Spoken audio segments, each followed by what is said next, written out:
I'm Jack Moon, and I'm here with my special guest, Gil Matthews. Hi, Jack, Gil. how are you? I'm good, mate. I'm good. We've had a good day so far. We have good weather too. We have? Yep. How old were you when you started playing drums? I started bashing pots and pans when I was 3 years old. Back in those days, and we're talking, middle 50s, I started playing drums before rock and roll actually existed. So I was playing jazz, as a kid. Yep. And you got to tour with the likes of Gene Krupa and Buddy Rich? Well, what happened was that I used to do a show in Melbourne every month called the Downbeat Concerts, which were held at the Melbourne Town Hall, which were jazz concerts. In 1956, when the Olympic Games were in Melbourne, there wasn't enough accommodation in Melbourne for all the journalists that came from all over the world for the Olympic Games. So everyone was a lot of people were farmed out into houses, and we just happened to get this guy who owned 13 television stations in America staying at our place. He organised a tour with Krupa and Rich.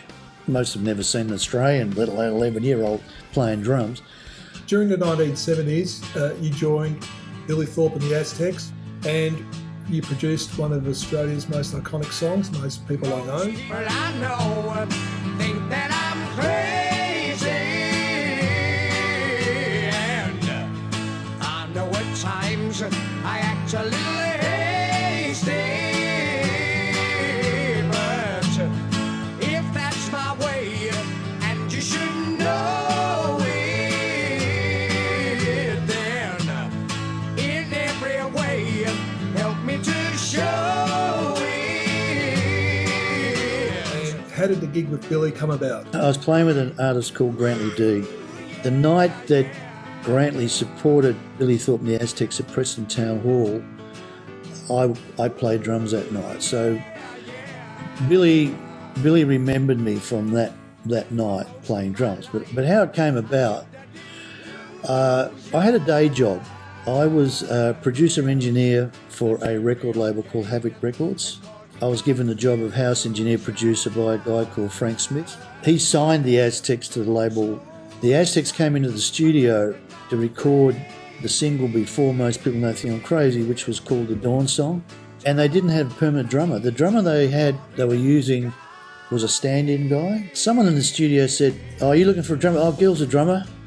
And then Billy said, "Oh, yeah, I remember him, So the next thing I know, "Do you want to come along to the Village Green and we'll sit him with the band?" So I went to the Village Green, and the rest is history, I joined the band, and the next thing I know, there was this concert at Melbourne Town Hall where Daddy Cool supported us, and the line of people went right down Swanston Street, like a quarter of a mile, trying to get into Melbourne Town Hall. And I've arrived and seen all this big line of people, and I thought, maybe you've picked the winner here, Matthews, And then we got a chance to record. Billy wrote this song called Most People Know Think I'm Crazy, which we thought, well, that's pretty good, because basically, yeah, that's what you are, Billy, So we recorded Most People Know Think I'm Crazy, which was, I engineered and produced it with the help of John French. The two acoustic guitars, double tracked at the beginning, was my idea. In the middle, there's a guitar. There's a break down the middle where it sounds like a whole string section's come in. Well, it's not a string section. It's actually Billy's guitar feeding back in 3-part harmony reversed.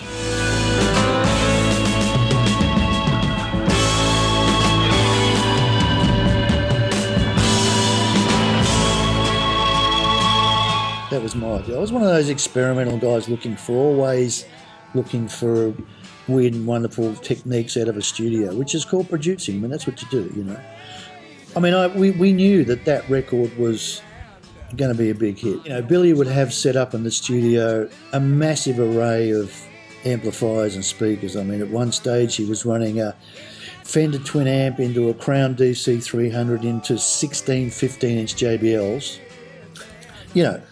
I don't know, 400 watts, whatever it was. And he'd be doing his guitar solo. For most people, they think I'm crazy. And in the booth, we only had 1 and 15 each side. And Billy's statement, "Oh, it doesn't sound as big in here." I remember saying, "Oh, Billy, I wonder why not?" And John French is just cacking himself, you know. You were gigging with Mondo Rock and you got a phone call from Billy Thorpe. Yeah. What became of that? Tracked me down, and I'm in Mondo Rock. We're playing at Mount Buller, you know, as you do in those days. And I thought, oh, what's this? And Thorpe is on the phone, and it went sort of like, "Oh, you got to come over here, man. The Children of the Sun's fantastic. Lee's Glass playing bass. We're going to do a tour. Yeah, it's got a fantastic album's #1, man. Got to come over here." I mean, that's what Billy was like, just this whole ball of energy. I remember saying, "Oh, Billy, look, you know, I'm at Mount Buller, I'm with Mondo Rock, you know, things are going well. And, oh, no, you've got to come over here, man. It's fantastic. We're going to do a tour." Anyway, I went.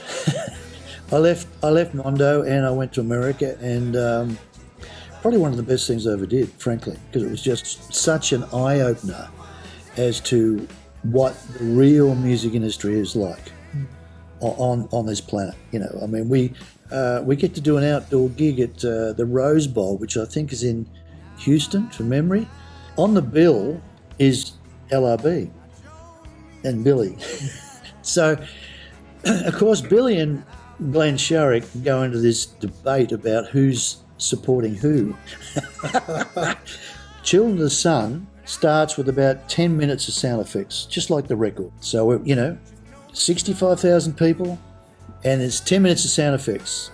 And Billy comes out in his red leather suit, holds his guitar up in the air to do the big power chord. Nothing. Nothing came out. And I turned to Lee Sklar and I said, "Lee, I've travelled 9,000 miles. Nothing has changed, you know."